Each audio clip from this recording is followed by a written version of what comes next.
Soyez bénis au nom de Jésus-Christ, notre Seigneur. Que la paix de Dieu soit votre partage et que Dieu déverse sa grâce et sa gloire sur vous. Recevez encore nos salutations en cette soirée et que de vos différentes positions, que l'Éternel vous touche, vous restaure, vous visite et surtout tenez bien, tenez bon et avancez, persévérez. Nous prions un Dieu merveilleux, un Dieu fidèle, alléluia, qui ne saurait nous abandonner. Alors soyons attachés et demeurons fermes. Jésus est là, alléluia. Dieu nous bénisse. Sois béni, maman Dieu, merci. Que Dieu soit avec toi. Shalom à toi, maman Gigi. Que la grâce de Dieu repose sur vos vies. Shalom à toi, maman Nina. Que la paix de Dieu te localise. Sois béni, maman Marlène. Que le Saint-Esprit soit à tes côtés. Alléluia. Nous bénissons le Seigneur pour la vie de tout un chacun et nous demandons l'assistance de Dieu qui vous guide, qui vous oriente, qui vous préserve. Car nous adorons un Dieu merveilleux, un Dieu de bonté et de gloire. Alléluia. Nous allons prier le Seigneur et lui confier cet instant, qui vienne bénir ce moment de prière, qui vienne nous aider dans ce temps prophétique et ce temps d'enseignement. Père, nous voulons te bénir, notre Dieu, notre Père, et encore te dire merci. La Bible déclare que Père, il est bon et doux pour les frères de demeurer ensemble. La Bible, tu envoies ta parole et ta parole est guérie. Alors ce soir, envoie ta parole pour guérir nos cœurs, pour nous restaurer, pour renouveler nos forces, pour nous communiquer la vie et la vie en abondance. Esprit du Dieu vivant, je t'invite dans ce moment, je t'appelle, viens prendre le contrôle, viens bénir chacun. Je prie que Père, tout ce qui pourrait s'élever contre ce moment soit voué à l'échec et que tout ce que tu as destiné pour ce temps de gloire, ce temps de grâce, ce temps de bénédiction, dispose les cœurs à l'écoute de ta parole. Au nom puissant de Jésus-Christ, nous te célébrons et nous te rendons hommage. Merci pour ta paix, merci pour ta grâce. Au nom de Jésus-Christ, Amen. Alléluia. Dieu nous bénisse abondamment et que son esprit nous assiste. Alléluia. Je crois que le Seigneur te fera encore du bien ce soir. Le Seigneur te fera voir encore sa gloire à travers sa parole. Alléluia. Car sa parole est source de bénédiction, source de joie. Alléluia. C'est pourquoi nous devons toujours nous appuyer sur la parole. Lorsque vous êtes découragé, lorsque vous sentez les forces vous abandonner, lorsque vous vous sentez perturbé, désorienté, tournez les regards vers l'Éternel. Lui, il saura vous guider, il saura vous protéger, il saura vous fortifier et ne vous laissera jamais tomber. Alléluia. Dieu nous bénisse abondamment et qu'il soit avec nous. Ce soir, notre thème, la bonne attitude. Alléluia. La bonne attitude qui nous permet de voir l'accomplissement et d'entrer dans notre destinée. Alléluia. Il est important pour nous d'avoir l'attitude qu'il faut, alléluia, pour faire descendre la grâce de Dieu.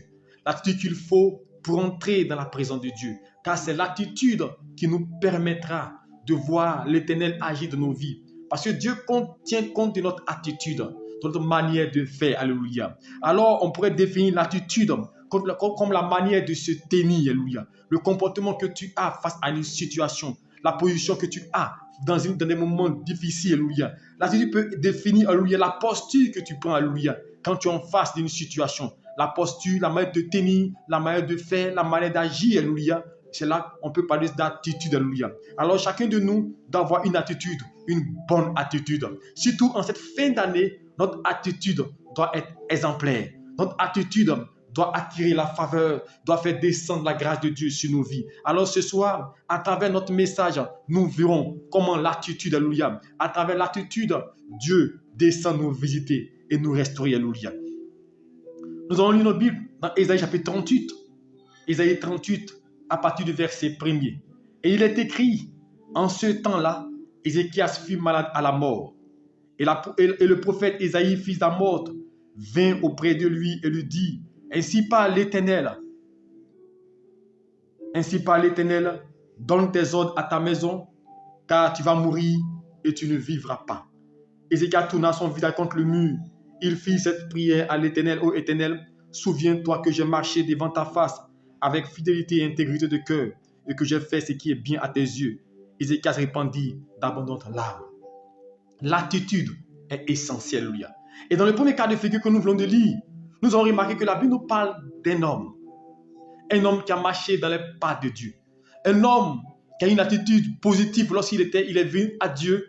Il a fait des choses qui ont plu à Dieu, alléluia, que Dieu a aimé. Et la main de Dieu s'est tenue sur lui et Dieu l'a aidé à relever des défis. Dieu l'a aidé à remporter de grandes batailles. Et voici que cet homme-là était malade.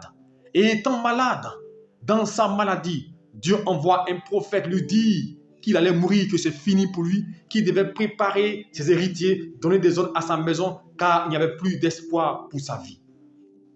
Mais ce qui m'intéresse ici, ce n'est pas la prophétie. Ce qui m'intéresse, ce n'est pas ce qu'Ésaïe lui a dit, alléluia. Ce qui m'intéresse, ce n'est pas la maladie que Ézéchias avait, alléluia. C'est vrai, il était malade. C'est vrai, il a reçu une prophétie, alléluia, lui disant qu'il allait mourir. Mais ce n'est pas ce qui m'intéresse. Ce qui m'intéresse, c'est l'attitude d'Ézéchias. Son attitude. Alléluia. Ton attitude est importante. Avoir la bonne attitude permet l'accomplissement. Avoir la bonne attitude attire la faveur de Dieu. Avoir la bonne attitude te permet d'entrer dans ta destinée. Alors, en entendant ces prophéties, en entendant ce message d'Ésaïe, celui-ci pouvait être effondré. Celui-ci pouvait s'apitoyer sur son sort. Celui-ci pouvait être perturbé. Car souvent, quand on entend des mauvaises nouvelles, quand souvent on entend des nouvelles qui viennent à nous, qui ne sont pas à nos goûts, nous sommes attristés. Quand on t'annonce que on vient de détecter un cancer, on vient de détecter une maladie incurable. Quand on t'annonce que tout est compliqué, tout est difficile, on ne peut pas te garder dans ton emploi, on va te rejeter, on va te renvoyer, tu seras licencié. Quand on vient t'annoncer que bientôt tu vas perdre la vie, quand on vient t'annoncer qu'il n'y a plus d'espoir pour ta vie, il te reste 3 mois à vivre, quand on vient t'annoncer qu'on t'a attaché d'un canari, que votre famille est sous le joug du péché, de la mort, alléluia, et que tu entends cela, quelle est ton attitude? Alléluia. Ce n'est pas le fait d'entendre la prophétie. Ce n'est pas le fait d'entendre la nouvelle qui est mauvaise. Mais c'est ta manière de te tenir face à ce que tu entends. Ta manière de te tenir face à la nouvelle qui vient à toi. Ta manière de te tenir face à ce que tu vis. Ta manière de te tenir face aux épreuves de la vie. Alors la Bible nous déclare, Ézéchias entendant les paroles d'Ésaïe le prophète, il va manifester une attitude de grandeur, de positivité. Alléluia. Il ne va pas se laisser théoriser, déstabiliser, alléluia, par la nouvelle qu'il a entendue. Car généralement, quand on entend une nouvelle nouvelle, comme je le dis, on est beaucoup triste, paniqué, désorienté. On cherche un soutien, on cherche une aide, on cherche quelqu'un sur qui s'appuyer quand on entend une mauvaise nouvelle. Mais lui, il venait d'entendre une mauvaise nouvelle. Mais la Bible déclare, il va tourner le visage contre le mur. Il va crier à l'Éternel. Il va avoir une attitude de vainqueur parce qu'il s'est dit, il faut que je crie à Dieu. Je ne dois pas me résigner. Je ne dois pas accepter la situation. Il a refusé la situation. Voici l'attitude que je veux que tu aies devant des situations, devant des problèmes, devant des difficultés, devant des mauvaises nouvelles. Refuse d'abdiquer. Refuse de te couler. Refuse l'échec. Refuse que la mort te gagne. Refuse les mauvaises nouvelles. Refuse. Ézéchias a refusé la mauvaise nouvelle. Il a refusé cette prophétie de mort. Il dit, je ne mourrai pas. Quand bien même que la prophétie venait de Dieu, quand même que cette prophétie était authentique, elle était réelle, elle venait effectivement de Dieu. Mais Ézéchias a dit non, je refuse de mourir. Il allait vers Dieu, dit Seigneur, regarde ma vie, regarde mon intégrité, regarde ce que j'ai fait et interviens en ma faveur, agis en ma faveur. L'attitude qui ouvre les portes, l'attitude qui décante les situations, l'attitude d'Ézéchias va attirer la faveur de Dieu. L'attitude d'Ézéchias va ouvrir le ciel, alléluia. L'attitude d'Ézéchias va ouvrir la grâce sur lui. C'est en cela que la Bible déclare que Dieu va dire à Ésaïe, retourne et va dire à Ézéchias, j'ajoute 15 années à sa vie. Son attitude a fait que Dieu a augmenté sa vie, alléluia, a augmenté des années à sa vie. Imaginez-vous qu'Ézéchias, s'il pleurait, s'il se décourageait, s'il paniquait, alléluia, il allait rester dans les difficultés. Mais le fait qu'il ait une bonne attitude pour dire, je ne mourrai point, je vivrai, je ne mourrai point, mais je raconterai les merveilles de Dieu. Je n'accepte pas la mort. Je n'accepte pas qu'on dise je ne vaux rien. Je n'accepte pas qu'on dise que je ne réussirai pas. Je n'accepte pas qu'on dise que je n'avancerai pas. Il a refusé l'échec. Il a refusé les paroles du diable. Il a refusé les paroles de l'ennemi. Il dit j'y arriverai. On dit tu n'y arriveras pas. Il dit j'y arriverai. Devant Goliath, David, on dit tu ne peux pas. Il dit je vais le battre. C'est ça l'attitude que Dieu attend de toi. Devant les difficultés, devant l'adversité, devant les problèmes, aie une bonne attitude. Car c'est l'attitude qui fera descendre la gloire de Dieu. C'est l'attitude qui amènera Dieu à te tendre la main pour te relever, pour te montrer sa gloire, pour que tu puisses entrer dans ta destinée. Et l'attitude d'Ézéchias a ouvert le ciel sur lui. Et l'attitude d'Ézéchias a permis à Dieu de le restaurer. Et Dieu dit, j'ajoute 15 années à ta vie. Alors je veux dire à quelqu'un, aie une bonne attitude comme Ézéchias. Il n'a pas accepté. Plusieurs d'entre nous, nous acceptons toujours le négatif. Je veux dire à quelqu'un, on peut dire des choses négatives sur toi. Les gens peuvent dire des choses sur toi, mais ils ne sont pas Dieu. Et si tu m'entends, ils ne sont pas Dieu. Les gens peuvent dire des paroles sur toi. Ils peuvent prononcer beaucoup de choses contre toi, mais ils ne sont pas Dieu. Lui qui t'a créé, il est aux cieux. Et il est le Dieu tout-puissant. Il est le potier, alléluia. Il peut faire tout. Même le plan qu'il a tracé, le plan qu'il a arrêté, il peut le changer, car il est souverain. La preuve, il avait arrêté son dessein pour la vie d'Ézéchias. Il avait dit, Ézéchias, c'est terminé pour toi. Tu ne vivras plus. Tu vas mourir. Mais l'attitude d'Ézéchias a amené Dieu à revoir ses plans, a amené Dieu à changer ses plans. Pour dire que ton attitude peut amener Dieu à revoir ses plans. Ton attitude peut amener Dieu à changer ton histoire, à changer ta destinée, à changer ce qui va pas dans ta vie. Ton attitude peut amener Dieu à revoir ce qu'il avait prévu dans ta vie. Ton attitude peut attirer la gloire de Dieu sur ta vie et te permettre d'entrer dans ta destinée. Alors je veux dire à quelqu'un ce soir, aie une bonne attitude. Aie une attitude qui te permettra d'entrer dans la grâce de Dieu. Alléluia. Le deuxième fait se trouve dans 2 Rois chapitre 8. Alléluia. 2 Rois chapitre 5 plutôt. Nous allons voir encore là encore l'attitude qui nous permet de recevoir la grâce de Dieu. Alléluia. 2 Rois chapitre 5, je lis à partir du verset 8. Lorsque Élisée, homme de Dieu, apprit que le roi d'Israël avait déchiré ses vêtements, il envoya dire au roi, pourquoi as-tu déchiré tes vêtements? Laisse-le venir à moi. Il saura qu'il y a un prophète en Israël. Naaman vint avec des chevaux, son char, et il s'arrêta à la porte de la maison d'Élisée et lui fit envoyer un message. Va, lave-toi 7 fois. Élisée lui dit, va, lave-toi 7 fois dans le Jourdain. Alléluia. Et tu reviendras saint. Alléluia. Tu redeviendras saint et tu seras pur. Naaman fut irrité. Il s'en alla en disant, voici, je me disais, il sortirait vers moi. Il se présentera lui-même. Il invoquera le nom de son Dieu. Il agitera sa main sur la place et la guérira la lèpre. Alléluia.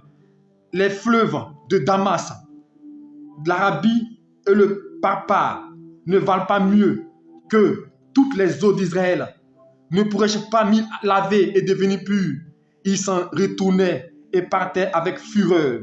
Mais ses serviteurs s'approchaient pour lui parler et dire, mon père, si le prophète t'avait demandé quelque chose de difficile, ne l'aurais-tu pas fait? Combien plus dois-tu faire ce qu'il a dit? Lave-toi et tu seras pur. Il descendit alors et se plongea 7 fois dans le Jourdain, selon la parole de l'homme de Dieu. Et sa chair redevint comme la chair d'un jeune enfant et il fut pur. Alléluia.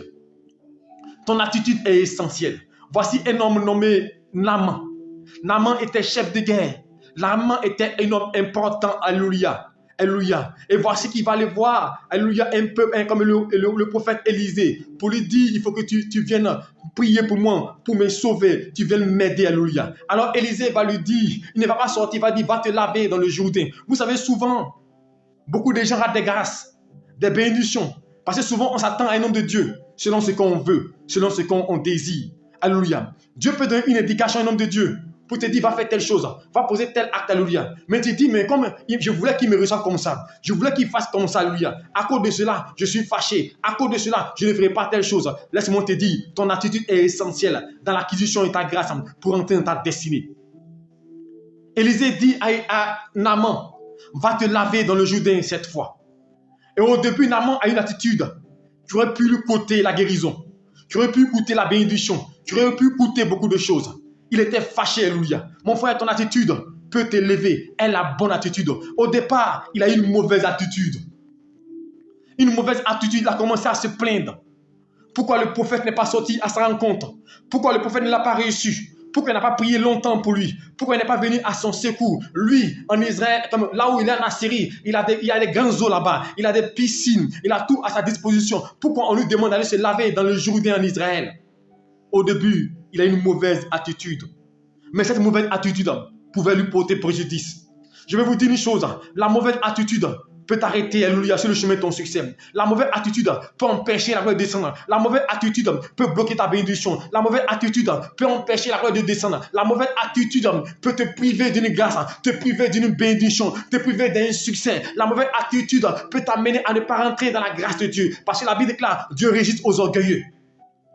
Dieu résiste aux orgueilleux. Et là, il a failli être orgueilleux. Il a failli manifester le comportement d'orgueilleux. Il dit, pourquoi moi, moi et Naaman, un grand chef, pourquoi j'allais me laver dans le Jourdain? Mon frère, souvent, attention, ton attitude peut te faire manquer une bénédiction. Ton attitude peut te faire manquer une grâce. Aujourd'hui, plusieurs qui viennent à l'église, plusieurs qui viennent prier à l'église, souvent leur attitude les empêche d'entrer dans la grâce de Dieu, de voir Dieu. Les gens viennent prier à l'église avec les titres de commandant, les titres de commissaire, les titres de DG, les titres de PDG, les titres de chef d'entreprise. Mon frère, si tu viens à l'église avec ton titre, tu ne verras pas la grâce de Dieu. Si tu viens à l'église avec ton autorité, tu ne verras pas la faveur de Dieu. Ton attitude va déterminer ta bénédiction. Quand tu viens à l'église, comporte-toi comme un enfant. Comporte-toi comme un enfant, alléluia. Parce qu'il dit que si nous voulons rentrer dans le royaume des cieux, nous devons faire comme les petits enfants, alléluia. Ton attitude va déterminer ton altitude. Ton attitude va déterminer ta grâce. Quelle est ton attitude? Ne viens pas à l'église avec une attitude hautaine de spectateur, mais aie la bonne attitude. Naaman a failli avoir la mauvaise attitude. Il était furieux. Pourquoi le pasteur m'a dit ceci? Pourquoi le pasteur m'a dit cela? Pourquoi il a fait ceci? Alléluia. Naaman, alléluia, était fâché. Souvent, beaucoup de gens ratent une grâce. Tu es proche du but, proche de la grâce, proche du succès, mais ton attitude te fait manquer une bénédiction. Ton attitude te fait manquer une grâce. Alléluia. La Bible déclare que lorsque Élie arrive chez la veuve de Sarepta, alléluia, souvent Dieu te met à l'épreuve. Il arrive là, il dit donne-moi à manger. Elle dit j'ai un peu de potage. Si je te donne là, que tu manges, moi et mon enfant, on va mourir de faim. Il n'y a plus rien, alléluia. Mais elle ne sait pas que Dieu voulait la bénir. Imaginez-vous un peu si elle refusait, si elle était restée sur son attitude du départ, pour dire je suis dans le manquement. Elle voulait dire non, ça si je donne, comment j'ai fait? Oh, la Bible déclare, jette ton pain à la surface des eaux, tu le retrouveras certainement, alléluia. Et au début, elle a eu une mauvaise attitude, mais après, elle a compris, elle a servi l'homme de Dieu. Qu'est-ce qui s'est passé? Il y a une multiplication dans sa vie. Alléluia. La mauvaise attitude peut te priver d'une bénédiction. Et Naaman a failli être privé d'une bénédiction. Mais à un moment donné, Naaman a compris. Heureusement qu'auprès de Naaman, il y avait des gens pour nous conseiller. Souvent, on a besoin des gens pour nous conseiller. Mon frère, quand tu ne sais pas prendre la bonne décision, il faut demander aux gens. Demande conseil. Quand tu es troublé face à une situation, quand on t'a donné une nouvelle, on t'a donné quelque chose à faire, que tu sais que tu es perturbé, tu ne sais pas quoi faire, demande conseil souvent. Demande à quelqu'un de t'orienter souvent si tu n'as pas de solution. Heureusement que Naaman avait quelqu'un autour de lui. Naaman avait des gens autour de lui. Si Naaman n'avait pas conseil, n'avait pas de conseil, il serait resté lépreux toute sa vie. Son attitude allait l'empêcher d'avoir la guérison. Mais heureusement, près de Naaman, il y avait quelqu'un qui lui a dit, mais chef, regarde, si le prophète avait demandé de lui donner des millions, si tu avais demandé de donner assez d'argent, tu l'aurais fait. Mais je demande seulement une seule chose, va te laver dans le Jourdain, va te laver. Parce que Dieu, je vous dis une chose, c'est l'attitude qui attire la grâce de Dieu. Dieu voulait abaisser Naaman, Dieu voulait briser l'orgueil de Naaman, parce que Dieu voulait voir s'il était soumis, s'il pouvait se soumettre à la volonté de Dieu, se soumettre à la parole de Dieu. Il dit, va te laver au Jourdain 7 fois et tu seras pur. Donc sa bénédiction était entre ses mains. Il avait le choix.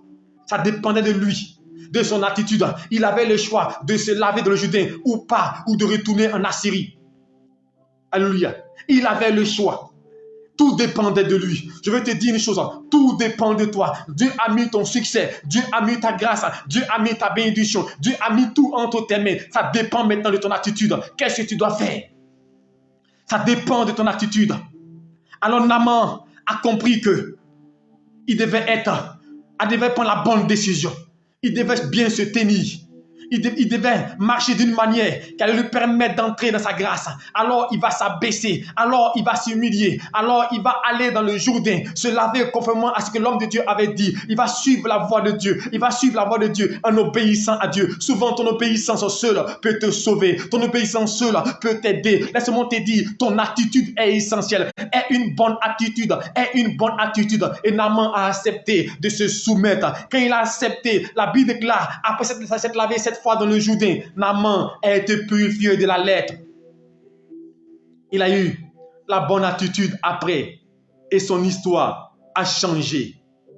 Alors, en m'appuyant sur l'histoire de Naaman, je veux te dire une chose. As-tu la bonne attitude? Nous allons en 2023. Aie la bonne attitude pour entrer dans la grâce de Dieu. Quelles sont les recommandations que Dieu a données? Qu'est-ce que Dieu t'a dit de faire? Qu'est-ce que Dieu a mis dans ton cœur de faire? Qu'est-ce qui t'a convaincu de faire? Tu dis, mais Seigneur, c'est compliqué, c'est dur. Aie la bonne attitude. Arrête de discuter avec la voix de Dieu. Arrête de discuter. Arrête de réfléchir. Arrête de raisonner. Arrête de penser à toi. Accomplis ce que Dieu te dit de faire. Accomplis ce que Dieu te demande de faire. Et tu verras la grâce. Comme un amant va-t-il laver dans le Jourdain. Et tu verras la faveur de Dieu. Ton attitude va déterminer ton succès. Naaman a eu la bonne attitude. Alors ce soir, je vais dire à quelqu'un, aie la bonne attitude. Comme Ézéchias a eu la bonne attitude. Ensuite, notre troisième passage. Alléluia. Et nous allons voir encore la bonne attitude à tenir. Alléluia. 2 Rois chapitre 7. Ton attitude te permettra d'entrer dans la grâce. Ton attitude te permettra de voir la main de Dieu. Ton attitude va attirer la faveur de Dieu. Laisse-moi dire, c'est ton attitude. Suis-moi jusqu'à la fin, tu comprendras. C'est ton attitude. Ce n'est pas ton sacrifice, c'est ton attitude. Quelle attitude que tu as? Aujourd'hui, plusieurs fournissent des efforts. Plusieurs courent dans tous les sauts, dans tous les chemins. Ils sont dans toutes les voies. Mais ils ont une mauvaise attitude qui fait qu'ils n'ont pas la grâce. Or, c'est l'attitude qui fait ton altitude, qui fait ta grandeur, qui fait ta hauteur d'esprit. Aie une bonne attitude. Et tu verras l'Éternel se souvenir de toi. Tu verras l'Éternel te visiter et te restaurer. Alléluia. Aie une bonne attitude. Alléluia. 2 Rois chapitre 7, à partir du verset 3. Et je lis pour vous, écoutez bien. Il y avait à l'entrée de la porte 4 lépreux qui se disent l'un à l'autre, quoi, resterons-nous ici jusqu'à ce que nous mourons? Si nous restons ici, si nous songeons à entrer dans la ville, la famine est dans la ville et nous y mourrons. Si nous restons ici, nous mourrons également. Alors, allons nous jeter dans le camp des Philistins syriens. Si nous laissent vivre, nous vivons. Si nous nous font mourir, nous mourrons. Il partit donc au crépuscule pour se rendre au camp des Philistins, des Syriens. Lorsqu'il fut arrivé à l'entrée du camp des Syriens, voici, il n'y avait personne. Le Seigneur avait fait entendre dans le camp des Syriens un bruit de chars et un bruit de chevaux et le bruit d'une grande armée. Et ils étaient et se dit l'un à l'autre, voici le roi d'Israël a pris à sa sorte contre nous des rois, des Étiens et les rois des Égyptiens pour venir nous attaquer. Ils se levèrent et prirent la fuite au crépuscule, abandonnant les tentes, les chevaux et les ânes. Et le camp ils étaient, ils s'enfuirent pour sauver les vies. Et les lépreux étant arrivés à l'entrée du camp, pénétrèrent dans une tente, alléluia, mangèrent et burent. Ils empochaient de l'argent, de l'or et des vêtements qu'ils allaient cacher et revinrent. La bonne attitude. Voici des personnes qui étaient lépreux. Vous savez, en Israël, la lèpre était un handicap qui t'empêchait d'avoir accès à tout le monde, d'avoir accès à ta grâce. La lèpre te privait d'une bénédiction. La lèpre te privait d'être parmi des gens. Quand tu étais lépreux, on te bannissait dans la ville. Quand tu étais lépreux, tu étais banni parmi le peuple. Quand tu étais lépreux, tu n'avais pas droit à manger avec les gens. Tu n'avais pas le droit d'être parmi les autres. Tu étais isolé. Ils étaient isolés tout seuls. Il n'y avait personne autour d'eux. Et seuls. Et la famine gisait son plein. La famine battait son plein en ce moment précis. Il y avait la famine dans tout Israël, dans toute la contrée. Il y avait la famine. Et j'étais là, c'était 4 lépreux. Devant des difficultés, devant les problèmes, ils se sont dit la question, ils se sont dit, si on retourne dans la ville, il y a la famine. Si on va là-bas, ils vont nous lapider parce que nous sommes lépreux. Si on va dans le camp des Philistins, on va mourir aussi. C'est que si on ne doit pas rester statique, on doit avoir une bonne attitude. Ils ne sont pas restés assis. Ils se sont dit, on va bouger quand même. On doit aller vers la bénédiction, vers le succès. Alléluia. Ils vont s'élever au prix de leur vie. Ils ont dit, si on va là-bas, on peut mourir. Si on reste ici, on va mourir. Quoi qu'il arrive, on va s'engager. Mon frère, leur attitude a ouvert les portes. Ils sont engagés. Ils sont allés dans le camp des Philistins. Laisse-moi te dire une chose. Ton engagement va permettre à Dieu d'ouvrir les portes. Ton engagement va permettre à Dieu d'ouvrir les portes qui sont fermées. Ton engagement va ouvrir les états destinés. Ton engagement va décanter les situations. Ton engagement va déplacer les montagnes. Ton engagement va couper les chaînes. Ton engagement va effrayer le diable. Ton engagement va créer le désarroi dans le camp de l'ennemi. Et ces 4 lépreux handicapés, imaginez-vous, les lèpres handicapés, ils vont dire, nous allons dans la ville, nous allons faire l'effort, on va aller quand même. Leur attitude de positivité, ils n'ont pas dit, nous sommes lépreux, ils n'ont pas dit, comment on va faire pour manger, ils ne sont pas plaints, ils n'ont pas murmuré, comment on va faire, ils ne sont pas lamentés, ils sont engagés au profit de leur vie. Peut-être ils pourraient mourir là-bas, mais pendant qu'ils allaient, la Bible déclare, Dieu a multiplié, Dieu a fait les pas comme des bruits de chars, comme des bruits de guerre. Et les Assyriens, quand ils ont entendu, ils ont pris la fuite, ils ont cru. Laisse-moi te dire, le diable prendra la fuite devant toi, tes ennemis prendront la fuite de toi, ça dépend de ton attitude. Si tu as une attitude sereine, ils vont prendre la fuite devant toi. Si tu as une bonne attitude, ceux qui te combattent vont prendre la fuite devant toi. Vous savez souvent pourquoi les sorciers nous attaquent, pourquoi ils n'ont pas peur de nous. C'est à cause de notre attitude. On a peur. Je vois des gens qui ont peur dans le village. Ils ont peur. Quand on dit les sorciers, ils tremblent. On dit les missiles sont tremblants. Tu trembles, mon frère. Quand ils te voient trembler, ils te font plus trembler. Quand tu fais un rêve, tu as vu lui qui fait la chose dans ton songe, tu es paniqué. Mon frère, ton attitude détermine ton attitude. Alléluia. Quelle est ton attitude? Quelle est ton attitude? Mais eux, leur attitude a permis à Dieu de mettre en déroute l'armée des Syriens. Leur attitude a permis à Dieu de déplacer la montagne, de briser les chaînes. Je veux dire à quelqu'un, ton attitude va ouvrir les portes. Ton attitude te permettra d'entrer dans ta destinée prophétique, permettra d'entrer dans la grâce, dans l'accomplissement de ton miracle. Dieu veut ton attitude. Il veut une bonne attitude. Aie la bonne attitude. Aie la bonne attitude. Qu'est-ce qui te manque? Tu n'as pas l'attitude qu'il faut. Alléluia. Tu n'as pas l'attitude qu'il faut. Voilà pourquoi tu tournes en rond. Voilà pourquoi tu pries, tu ne vois rien. C'est ton attitude qui va déterminer ta croissance et ta progression. Ton attitude. Et à travers les vies, Dieu a fait fuir toute l'armée des Syriens. Alors, arrête de regarder à la faute de ton adversaire. Il est trop fort. Il est trop grand.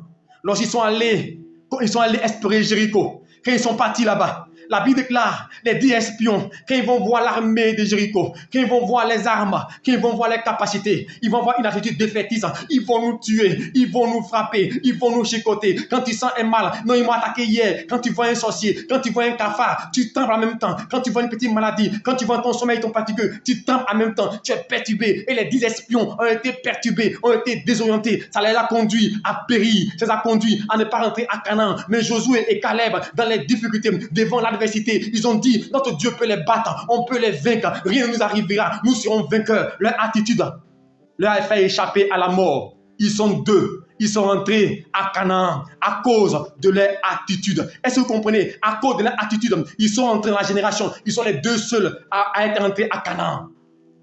Quelle est ton attitude? Tu veux rentrer en 2023, aie une bonne attitude. Tu veux rentrer victorieux. Tu peux rentrer en 2023, mais comment tu y rentres? Tu peux rentrer avec la victoire, tu peux rentrer avec le succès, tu peux rentrer avec la bénédiction. Ton attitude va te permettre d'entrer dans une phase croissance de ta vie. Quelle est ton attitude? Aie une bonne attitude. Josué et Caleb ont une bonne attitude et Dieu les a élevés. Et Dieu a ouvert les portes dans les vies. Alors ce soir, je veux dire à quelqu'un, aie une bonne attitude. Aie une bonne attitude. Ça te permettra d'entrer dans la faveur de Dieu. Et nous allons lire un passage à cet effet. Encore notre avant-dernier passage. 2 Chroniques, chapitre 7, verset 14. Écoutez bien. Il dit, si mon peuple, si qui est invoqué mon nom, s'humilie. Première des choses, ton attitude est essentielle. Si mon peuple, si qui est invoqué mon nom, s'humilie, il s'abaisse, alléluia. S'il s'humilie, Dieu regarde ton attitude. Il dit, s'il s'humilie d'abord, s'il s'humilie, il prie, alléluia. Donc il s'humilie, il prie, cherche ma face et se détourne de cette mauvaise voie. Je l'exaucerai des cieux et je lui pardonnerai son péché et je guérirai son pays. Est-ce que tu m'entends? C'est ton attitude que Dieu regarde. Donc il commence d'abord, si mon peuple, alléluia. Donc avant la prière, c'est toi d'abord qui regarde. Si mon peuple, si qui est invoqué mon nom, s'humilie. S'il s'humilie, alléluia. S'il s'humilie et il prie ensuite, et qu'il cherche ma face, alléluia, et se détourne de son péché, alléluia, je l'exaucerai. Je guérirai, alléluia, ses plaies, alléluia, je le guérirai. Humilie-toi. Abaisse-toi devant Dieu. Dieu veut ton attitude. C'est ton attitude qui te permettra de voir la gloire de Dieu. Alléluia. Et quand nous lisons notre dernier passage, dans Jacques chapitre 5, verset 16, la deuxième portion du verset, vous pouvez le lire après. Il dit la prière fervente du juste a une grande efficacité. Alléluia. 2 Chroniques 7, on va prier 7,14, alléluia. 2 Chroniques 7,14, alléluia. Et maintenant nous sommes à Jacques 5, verset 16. Il dit, la prière fervente du juste, la prière, alléluia, ce n'est pas la prière en elle-même, comme j'avais dit. Ce n'est pas la prière qui ouvre la porte. Ce n'est pas la prière qui décante la situation. Ce n'est pas la prière qui change la destinée. Ce n'est pas la prière qui te permet d'avoir la victoire. Ce n'est pas la prière, c'est une erreur qu'on a dit. Il dit la prière fervente du juste. Donc c'est la prière du juste. Ça dépend de celui qui prie. L'attitude de celui qui prie. C'est la prière de celui qui prie. La prière du juste a une grande efficacité. Il n'a pas dit la prière simplement a une efficacité. Il dit la prière du juste a une grande efficacité. Il a dit à Jérémie, invoque-moi et je te répondrai. C'est lui qui invoque Dieu. C'est l'individu qui prie là, qui fait que Dieu exauce. Alléluia. Alléluia. La prière du juste. C'est de toi qu'il s'agit. Ça dépend de ton attitude. Comment tu fais ta prière. Ce n'est pas le fait de prier, mais c'est toi qui pries là. C'est dans quel état d'esprit. C'est pour la Bible dans Jean 11, alléluia, Marc 11 plutôt, 24. Tout ce que vous demanderez au Père en mon nom. Il dit quoi? Croyez que vous l'avez reçu et vous le verrez s'accomplir. Ça parle de l'attitude. Tout ce que vous demanderez au Père en mon nom. Il dit croyez que vous l'avez reçu. Ça parle de l'attitude, la disposition. Il faut croire que tu as reçu et tu le verras s'accomplir. Donc l'accomplissement, le succès, la bénédiction, la destinée qui va s'accomplir dépend du fait que tu as une attitude vainqueur, une bonne attitude. Ça te permettra d'entrer dans ta grâce. Alors je vais dire à quelqu'un, aie la bonne attitude. Aie la bonne attitude. Et toi, Jean 1 va nous dire une chose. Je veux que tu prospères à tous égards. Alléluia. Je veux que tu prospères à tous égards. Ce verset vient corroborer et vient conclure notre message. Je veux que tu prospères à tous égards. Alléluia. Comme prospère et sois en bonne santé. Comme prospère l'état de ton âme. Il dit, je veux que tu prospères. C'est un souhait que tu prospères à tous égards, à tous les niveaux, dans tous les domaines de la vie. Que tu prospères à tous égards et sois en bonne santé. Comme prospère l'état de ton âme. Donc ça dépend de ton attitude, de ta position, de ta manière de faire, ta manière d'agir, ta manière de te comporter, comment tu es, comment tu agis. Ton attitude va déterminer ton succès. Alors ce soir, je veux dire à une personne qui m'écoute, il est temps d'avoir l'attitude qu'il sied. Parce que nous sommes là, nous prions beaucoup, nous jeûnons beaucoup, mais nous avons l'attitude défaitiste. Nous sommes comme les Israéliens. Alléluia. Quand il y a une difficulté, il ne croyait plus en Dieu. Quand il y a un problème, il dit Seigneur, tu es où? Quand il sent un obstacle, quand il sent un blocage, comme la femme de Job maudit Dieu. Quand ils sentent une difficulté, ils se plaignent. Quand ils sentent un problème, ils sont désorientés. Laisse-moi te dire, ton attitude est essentielle face aux situations, face aux problèmes, face aux blocages. Tu dois avoir une bonne attitude si tu veux voir la main de Dieu descendre dans ta vie, si tu veux voir l'exaucement et la gloire de Dieu. Et la bonne attitude. Je vous ai parlé déjà de la femme de Sunem, dont l'enfant meurt. L'enfant est dans sa main et elle dit tout va bien. Voici ce que Dieu attend de toi, la bonne attitude. L'enfant est mort, l'enfant est là, mais elle dit tout va bien. Il ne faut pas faire comme Marthe. La Bible déclare que Marthe, elle a rencontré Jésus-Christ. Le Messie était là, la solution était là, le Maître était là. Et puis elle dit Seigneur, si tu dis il sent déjà. Si tu étais là, mon frère ne serait pas mort. Elle a eu la mauvaise attitude parce que pour elle c'était déjà trop tard. Laisse-moi te dire, Dieu est capable d'accomplir l'impossible dans ta vie. Dieu est capable d'accomplir l'impossible. Même le mort peut revenir à la vie. Ça dépend de ton attitude. Marie dit, il sent déjà. Et Jésus allait lui rétorquer, ne t'ai-je pas dit que si tu crois, tu verras ma gloire de Dieu. Jésus me veut lui dire, ne t'ai-je pas dit. Ton attitude peut apporter la grâce. Il lui a dit, ne t'ai-je pas dit que si tu crois, tu verras la gloire de Dieu. C'est pour dire, tant que tu as une bonne attitude, tant que tu crois, tant que tu penses que c'est possible, Dieu va intervenir. Ne t'ai-je pas dit que si tu crois, tu verras la gloire de Dieu. Ton attitude attirera la grâce. Ton attitude ouvrira les portes. C'est pourquoi Jésus a dit, si tu as la foi comme un grain de s'élever, tu diras à cette montagne, autre la jette dans la mer et elle t'obéira. Ton attitude ouvre les portes. Ton attitude déplace les montagnes. Est la bonne attitude. Il est temps que tu aies l'attitude qu'il faut pour entrer dans ta grâce, entrer dans ta faveur. Ta vie doit changer. ton histoire doit changer. Ta bénédiction n'est plus ce Dieu, c'est entre tes mains. Ta grâce est entre tes mains, ton succès est entre tes mains, ta bénédiction est entre tes mains. Lève-toi et possède. Fais comme les 4 lépreux. Lève-toi, avance. Aie une attitude, va courir, bouge, mets-toi en action. Et tu verras la main de Dieu. Tu verras la grâce de Dieu. Tu verras la faveur de Dieu. L'attitude qu'il faut, la bonne attitude. Tu dois l'avoir. N'est-ce pas le diable t'a mené à avoir une mauvaise attitude? Imaginez-vous un peu si Naaman était resté sur son chemin, si Naaman avait refusé d'aller se laver dans le Jourdain, il ne serait pas élevé, il ne serait pas béni. Heureusement pour lui, quelqu'un l'a conseillé, il a une bonne attitude. Imaginez-vous un peu si la veuve de Sarepta avait refusé de donner la nourriture à Élie, elle ne serait pas élevée, elle n'allait pas voir la grâce de Dieu. Mon frère, ton attitude va ouvrir les portes. Imaginez-vous un peu si Job n'avait pas changé de posture, il ne verrait pas le changement de sa vie. Imaginez-vous un peu si Ézéchias était résigné, s'il avait accepté la situation, accepté la mort, accepté que c'était fini, il n'allait pas voir la grâce et la guérison. Ton attitude est importante. Alors, aie la bonne attitude. Et tu verras la grâce de Dieu. Aie la bonne attitude. Dispose-toi, prépare-toi à rentrer dans une phase d'accomplissement. Dis-toi, je suis la meilleure. Dis-toi, je vais avancer. Dis-toi, ils ne te feront rien. Ils ne pourront rien contre toi. Dis, tout ce qu'ils font, c'est zéro. Ils ne pourront rien. Ils me feront la guerre, mais ils ne pourront rien. Ils n'arriveront pas à m'atteindre. Dis-toi une chose, ils peuvent m'environner. Ils peuvent envoyer tout ce qui est échec. Ils peuvent envoyer des bombes contre moi. Ils peuvent envoyer des flèches contre moi. Mais ce qui est sûr, je ne mourrai point. Rien ne pourra me nuire. Il faut les dire, faites tout ce que vous voulez. Combattez-moi si vous voulez. Mais la Bible déclare, ce qui est né de Dieu triomphe du monde. Tant que tu seras serein, tant que tu seras imperturbable, tant que tu seras ferme, Dieu sera capable de t'aider. C'est pourquoi je dis à quelqu'un, tu peux perdre tout, perdre ton argent, perdre ton succès, perdre ta grâce, perdre ta maison, perdre tes enfants, mais ne perds pas toute ta foi, car ta foi te donnera d'avoir l'attitude pour retrouver ce que tu as perdu, pour retrouver ce qu'on t'a volé, car Dieu ouvre les portes par rapport à ton attitude. Aie la bonne attitude. La Bible dit qu'ils étaient dans la barque. Ils étaient dans la barque.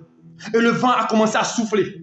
Et nous sommes un peu comme ça. Nous sommes dans la barque, le vent souffle, les problèmes viennent. Tu es couché dans la barque, tu es dans la barque avec Jésus-Christ. Jésus est dans ta barque, Jésus est couché dans ta barque. Et puis tu pleures, et puis tu murmures. C'est une mauvaise attitude. Christ est dans ta vie. Christ est couché près de toi. Christ dort à côté de toi. Et quand il y a une situation, quand il y a un problème, tu es paniqué, tu es désorienté, tu pleures. Non, oh Seigneur, comment je vais faire? Je vais mourir, on va me chasser. Mon frère, Jésus est dans ta barque. Et dans la Bible déclare, dans la barque, Jésus était couché là. Ils étaient en train de pleurer, de se lamenter. Oh, le maître des esprits, le roi de gloire, lui qui a la solution, qui peut tout, était couché là. Le maître des esprits était couché là. Laisse-moi te dire, la Bible déclare, Pierre a eu la révélation. Il dit, Seigneur, nous périssons, lève-toi. Quand Christ s'est révélé, il s'est levé, il a menacé le vent s'est arrêté. Et il a dit quoi? Homme de peu de foi.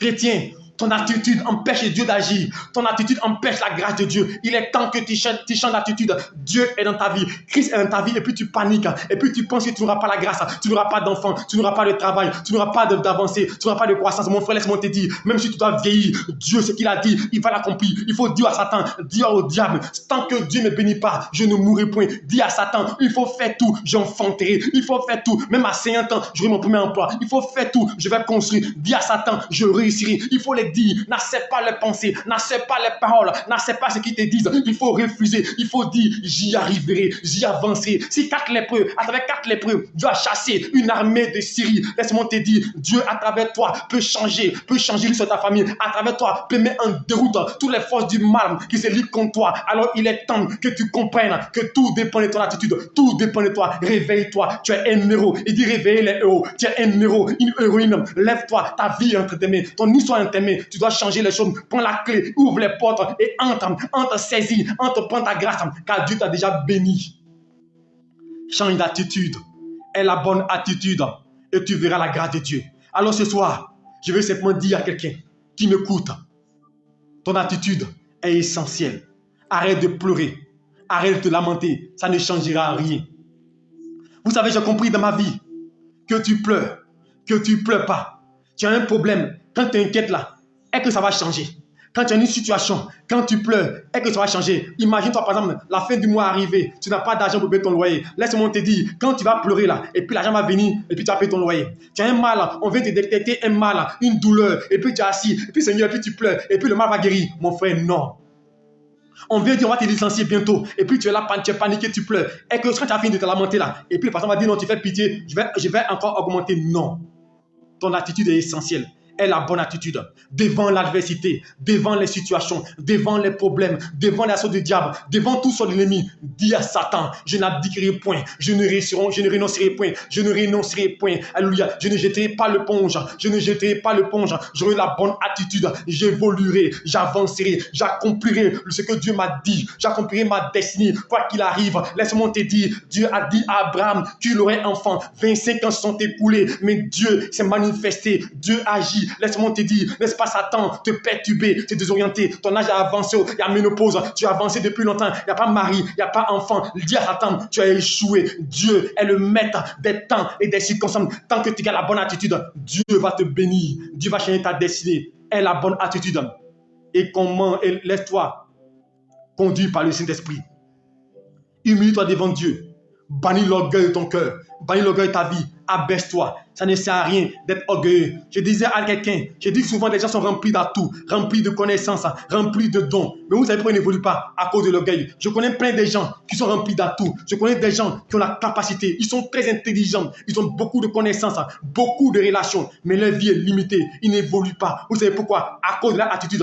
Ils sont hautains. Ils sont supérieurs. Ils ne bougent pas. Mais je connais des gens, ils n'ont pas d'atouts. Ils n'ont pas de relations. Ils n'ont pas de diplôme. Mais à cause de leur humilité, à cause de leur humilité, ils aiment s'abaisser.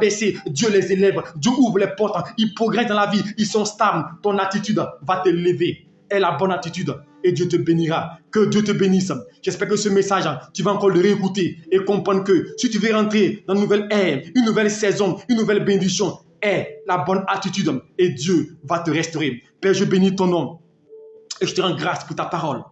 Ta parole est vie. Ce soir, tu viens de nous enseigner sur la bonne attitude. Longtemps, on a eu une mauvaise attitude. Père, on a voulu faire comme Naaman. Je n'irai pas me laver dans le Jourdain. Mais heureusement pour lui, il s'est repris, mon Dieu. Père, il s'est repris et quelque chose s'est passé. Souvent, on fait, mon Dieu, Père, comme Marthe. Oui, il sent déjà. On ne peut plus rien faire pour ma situation. Mais tu as dit, ne t'ai-je pas dit que si tu crois, tu verras la gloire de Dieu. Père, change notre attitude, change nos pensées. Nous voulons être comme des 4 lépreux qui, malgré les difficultés, malgré les handicaps, mon Dieu, malgré les handicaps, ils ont avancé dans le camp des Philistins, sans peur, sans inquiétude, mon Dieu. Et tu as fait fuir l'armée des Syries devant eux, mon Dieu. Alors nous aussi, nous voulons être des personnes engagées, des personnes qui avancent, qui évoluent, mon Dieu. Malgré la situation, quand la femme de Sunem, elle dit tout va bien. Nous aussi, devant l'adversité, devant les problèmes, nous voulons dire tout va bien, car tu es capable de changer nos vies. Alors Seigneur Dieu, ouvre les écluses des cieux, ouvre le ciel sur mon frère et donne-lui de progresser et d'avancer et que nous aurons la bonne attitude. Merci pour ta grâce. Bénis cette nuit, bénis mon frère, préserve-le au nom de Jésus-Christ. Amen. Dieu te bénisse et que Dieu veille sur ta vie, que Dieu te garde, qu'il te protège et qu'il te soutienne. Je vous souhaite une bonne nuit. Demain, 5h30, nous serons au rendez-vous pour prière matinale. Je vous ai dit prière matinale, cette semaine-là, c'est du lundi au dimanche, alléluia. Tous les matins, 5h30, 6h15. Cette semaine, c'est du lundi au dimanche, prière matinale, ou du lundi au vendredi. Donc, sois connecté. Fais l'effort. Cette semaine-là, fais l'effort d'assister à la prière matinale, alléluia. Parce que nous allons prier, alléluia. Et demain, on va commencer à recommander la nouvelle année, mes Seigneur, et demander la faveur de Dieu sur nous. Que Dieu vous bénisse. N'oubliez pas demain, notre dernier jeûne de l'année. Demain, jeudi, notre dernier jeûne de l'année. Fais l'effort de jeûner, alléluia. Dieu te bénisse. Bonne nuit à toi, qui te garde. Shalom, demain, 5h30. On sera au rendez-vous pour prier le Seigneur. Dieu vous bénisse.